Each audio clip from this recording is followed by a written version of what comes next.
Genesis 41. After 2 whole years, Pharaoh dreamed that he was standing by the Nile, and they came up out of the Nile 7 sleek and fat cows, and they grazed in the reed grass. Then 7 other cows, ugly and thin, came up out of the Nile after them, and stood by the other cows on the bank of the Nile. The ugly and thin cows ate up the 7 sleek and fat cows, and Pharaoh awoke. Then he fell asleep and dreamed a second time. 7 ears of grain, plump and good, were growing on one stalk. Then 7 ears, thin and blighted by the east wind, sprouted after them. The thin ears swallowed up the 7 plump and full ears. Pharaoh awoke, and it was a dream. In the morning his spirit was troubled, so he sent and called for all the magicians of Egypt and all its wise men. Pharaoh told them his dreams, but there was no one who could interpret them to Pharaoh. Then the chief cupbearer said to Pharaoh, "I remember my faults today. Once Pharaoh was angry with his servants and put me and the chief baker in custody in the house of the captain of the guard. We dreamed on the same night, he and I, each having a dream with its own meaning. A young Hebrew was there with us, a servant of the captain of the guard. When we told him, he interpreted our dreams to us, giving an interpretation to each according to his dream. As he interpreted to us, so it turned out. I was restored to my office, and the baker was hanged." Then Pharaoh sent for Joseph, and he was hurriedly brought out of the dungeon. When he had shaved himself and changed his clothes, he came in before Pharaoh, and Pharaoh said to Joseph, "I have had a dream, and there is no one who can interpret it. I have heard it said of you that when you hear a dream, you can interpret it."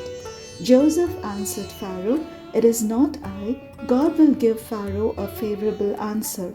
Then Pharaoh said to Joseph, "In my dream I was standing on the banks of the Nile, and 7 cows, fat and sleek, came up out of the Nile and fed in the reed grass. Then 7 other cows came up after them, poor, very ugly and thin. Never had I seen such ugly ones in all the land of Egypt. The thin and ugly cows ate up the first 7 fat cows, but when they had eaten them, no one would have known that they had done so, for they were still as ugly as before. Then I awoke. I fell asleep a second time, and I saw in my dream 7 ears of grain, full and good, growing on one stalk, and 7 ears, withered, thin, and blighted by the east wind, sprouting after them.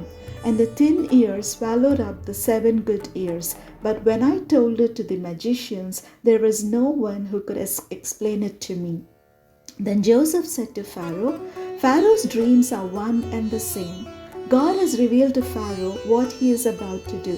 The 7 good cows are 7 years, and the 7 good ears are 7 years. The dreams are one. The 7 lean and ugly cows that came up after them are 7 years, as are the 7 empty blighted by the east wind. They are 7 years of famine. It is as I told Pharaoh. God has shown to Pharaoh what he is about to do. There will come 7 years of great plenty throughout all the land of Egypt. After them there will arise 7 years of famine, and all the plenty will be forgotten in the land of Egypt. The famine will consume the land. The plenty will no longer be known in the land because of the famine that will follow. For it will be very grievous, and the doubling of Pharaoh's dream means that the thing is fixed by God, and God will shortly bring it about. Now therefore let Pharaoh select a man who is discerning and wise, and set him over the land of Egypt. Let Pharaoh proceed to appoint overseers over the land, and take 1/5 of the produce of the land of Egypt during the 7 plenteous years. Let them gather all the food of these good years that are coming, and lay up grain under the authority of Pharaoh for food in the cities, and let them keep it.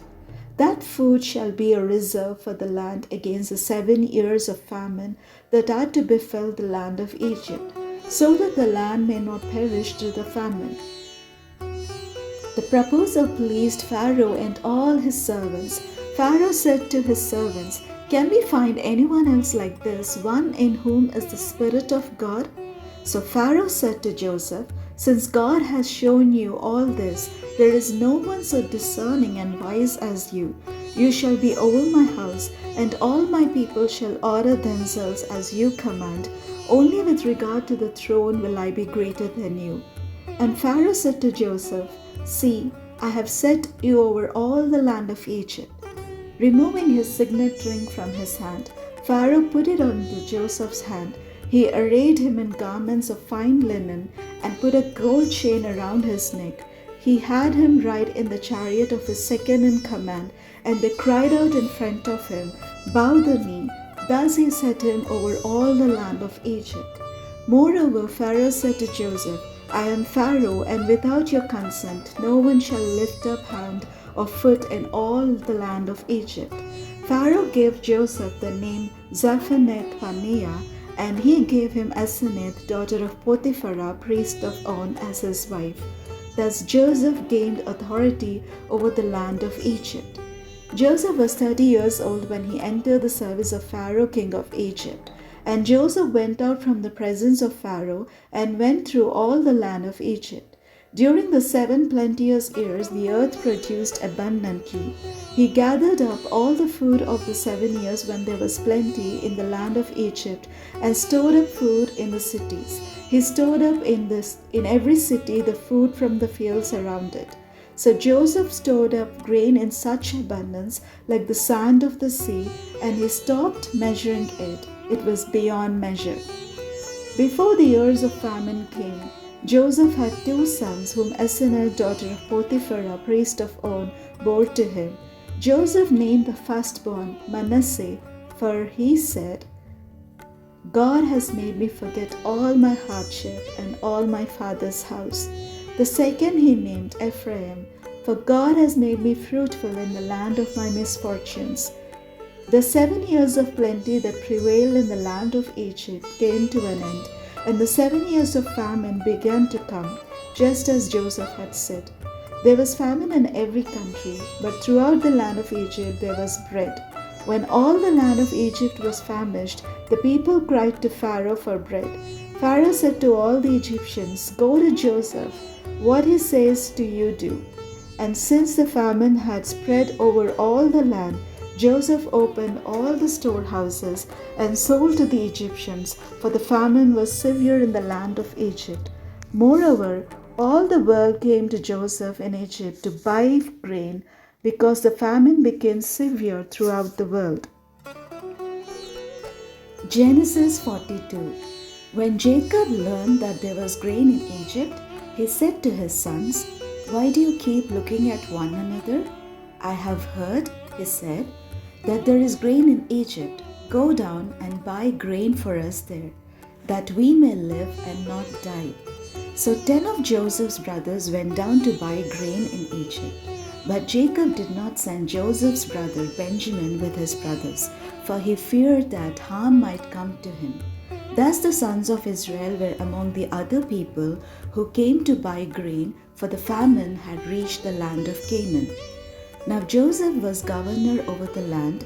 It was he who sold to all the people of the land, and Joseph's brother came and bowed themselves before him with their faces to the ground.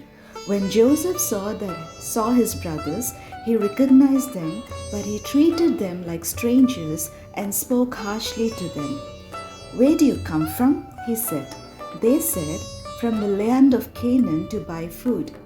Although Joseph had recognized his brothers, they did not recognize him. Joseph also remembered the dreams that he had dreamed about them. He said to them, "You are spies. You have come to see the nakedness of the land." They said to him, "No, my lord, your servants have come to buy food. We are all sons of one man. We are honest men. Your servants have never been spies." But he said to them, "No, you have come to see the nakedness of the land." They said, "We, your servants, are 12 brothers, the sons of a certain man in the land of Canaan. The youngest, however, is now with our father, and one is no more." But Joseph said to them, "It is just as I have said to you. You are spies." Here is how you shall be tested. As Pharaoh lives, you shall not leave this place unless your youngest brother comes here. Let one of you go and bring your brother, while the rest of you remain in prison, in order that your words may be tested, whether there is truth in you, or else, as Pharaoh lives, surely you are spies. And he put them all together in prison for 3 days. On the third day, Joseph said to them, "Do this and you will live, for I fear God. If you are honest men, let one of your brothers stay here where you are imprisoned. The rest of you shall go and carry grain for the famine of your households, and bring your youngest brother to me. Thus your words will be verified, and you shall not die." And they agreed to do so. They said to one another, "Alas, we are paying the penalty for what we did to our brother.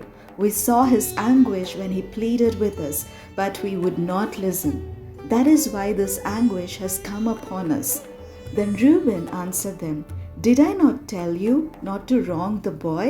But you would not listen. So now there comes a reckoning for his blood." They did not know that Joseph understood them, since he spoke with them through an interpreter. He turned away from them and wept. Then he returned and spoke to them.